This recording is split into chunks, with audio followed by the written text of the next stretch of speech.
Welcome to the AI Hustle Podcast, the podcast where we break down the latest in AI news, tools, and interview experts helping you hustle and do more using AI. If you've been following the podcast for a while, you'll know that over the last 6 months, I've been working on a stealth AI startup. Of the hundreds of projects I've covered, this is the one that I believe has the greatest potential. So today I'm excited to announce AIBox. AIBox is a no-code AI app building platform paired with the App Store for AI that lets you monetize your AI tools. The platform lets you build apps by linking together AI models like ChatGPT, Midjourney, and 11 Labs. Eventually, we'll integrate with software like Gmail, Trello, and Salesforce, so you can use AI to automate every function in your organization. To get notified when we launch and be one of the first to build on the platform, you can join the waitlist at aibox.ai. The link is in the show notes.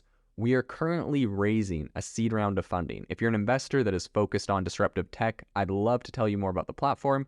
You can reach out to me at jaden@aibox.ai. I'll leave that email in the show notes. There is an absolutely fascinating report that was just published in Science Daily that was reviewing the power of ChatGPT-4 specifically and comparing it to GPT-3 and how creative it is. So on the podcast today, we're going to dive into what exactly they were able to find in the study and what the implications are for AI in general. So the study overall was led by Dr. Aaron Guzik, who's from the University of Montana, and he found that ChatGPT, using specifically GPT-4, matches the top 1% of human creativity, which was gauged by a widely respected test. So the research adds an entire new dimension to AI's potential to transform industries, especially those that are really heavily reliant on creative output.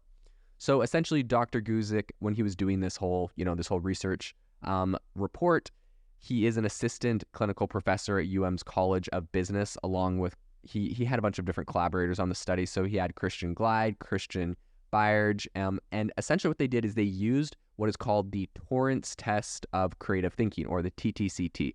And this is a really esteemed measure of human creativity, and it's been in use for decades. So this is nothing new they invented. This is very standard. So in order to keep the study impartial, Scholastic Testing Services, which is the one that runs this test, they were completely oblivious to the fact that AI was being used in this test. So they did not know that GPT-4 was going to be used or was in this, and they just graded everyone the exact same, keeping it essentially a blind study. So GPT-4 proved to be a very elite performer on the creativity scale, and it scored in the top percentile for fluency and originality, which I think demonstrates its capacity to generate a large number of new ideas.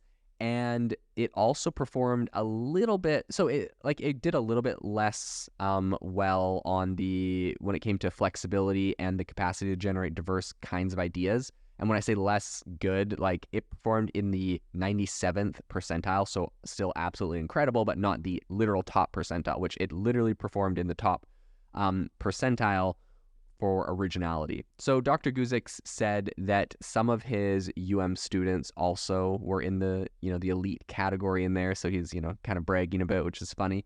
But it's pretty unequivocal that GPT-4 managed to outdo a majority of all college students nationwide. So of course, there's some people that can still beat it. There always will be. There's always someone better at doing something. But overall, on average, this is in the top percentile for creativity and in the 97th percentile for, flexibility and some other things. So I think this team overall, they released all of these reports at the Southern Oregon University of Creativity conference in May. And this is what Guzik said. He said, "We presented the results without much interpretation, but we shared strong evidence that AI seems to be developing creative abilities on par with or even exceeding human abilities." So I think a really interesting aspect of this study was one question that Guzik kind of posed to ChatGPT. He said, he asked what it would signify if it outperformed everyone else, or if it performed really well on the TTCT.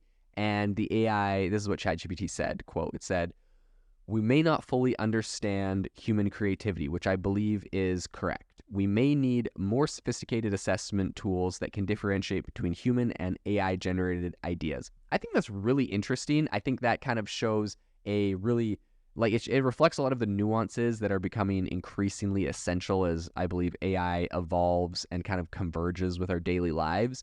But I also think that it emphasizes the need for us to understand the mechanisms of AI creativity better, and also to kind of develop robust assessment tools for that as well. Dr. Guzik, who is a longtime enthusiast of creative thinking, he kind of got this study kicked off after he saw some really surprising and novel responses from ChatGPT when he was using it. And the TTCT's prompts, designed to resemble real-world creative tasks, were used to put essentially ChatGPT to the test. But Guzik was like absolutely blown away by how well GPT-4 generated original ideas, and which is essentially a trait really traditionally given to the human imagination, right? Before we saw all of these tools, people were saying, but humans are the only ones that can imagine or be creative or whatever. And now we're seeing, AI doesn't do such a bad job of, hitting some of these benchmarks in some of these tests as well. But ChatGPT's ability to really evolve was also shown in its performance improvements over its predecessor. So this isn't the first time that Guzik has tested an AI on this. Guzik actually did some research where he conducted the same experiment on GPT-3 a year ago. And what's interesting is GPT-3 did not even score as high as humans in tasks involving original thinking. So this more advanced GPT-4 now outperforms the majority of humans, whereas GPT-3 couldn't even get as creative as, the average human. So I think this really just shows what rapid advancements in AI technology we're making right now. I believe this is a paradigm shift. A lot of people don't understand this, and I think just with the fact that GPT-4 is now going to be publicly available to everyone in the world through the API, like this thing is just opening up, I think people don't understand how much better quality AI responses are about to become in the next month or two, in the next week, honestly, as everyone that already has GPT-3 integrated into their applications is now going to be switching to GPT-4 because it's just a simple change of their API. I think we're going to start seeing some even more incredible responses from a lot of different tools. And this is what Guzik says specifically kind of on this whole thing. He says, "For me, creativity is about doing things differently. One of the definitions of entrepreneurship I love is that to be an entrepreneur is to think different. So AI may help us to apply the world of creative thinking to business and the process of innovation, and that's just fascinating to me." So all of this research, I think, really paves the way for universities and businesses to explore and integrate AI into their curriculum and workflows. I think that's absolutely essential. And I believe that with the, necessary precautions that we obviously have to look at ethical guidelines. But I think that Guzik's research really shows the promise of AI, not just for a tool, but also for something that can be a catalyst for creativity and innovation. I think as we step into the future where AI becomes a very central part in a lot of tools and a lot of people's lives, I think this is going to be an absolute game changer. So I think this is a massive step forward for GPT-4. For OpenAI and ChatGPT in general, but also I believe for coming up with creative ideas, this is going to be absolutely incredible in the future, and it really levels the playing field in a way that some people like, some people don't, but it is what it is, and I think this is going to be really interesting to continue to follow in the future. If you are looking for an innovative and creative community of people using ChatGPT, you need to join our ChatGPT creators community. I'll drop a link in the description to this podcast. We'd love to see you there, where we share tips and tricks of what is working in ChatGPT. It's a lot easier than a podcast, as you can see screenshots, you can share and comment on things that are currently working. So if this sounds interesting to you, check out the link in the comment. We'd love to have you in the community. Thanks for tuning in to the AI Hustle podcast. If you could do us a massive favor, we would really, really appreciate it if you could leave us a review wherever you get your podcasts. This helps people find the podcast. It helps people know this is a good place to go. And we would really, really appreciate it, as it helps us continue to bring on incredible guests and share incredible content for you to listen to.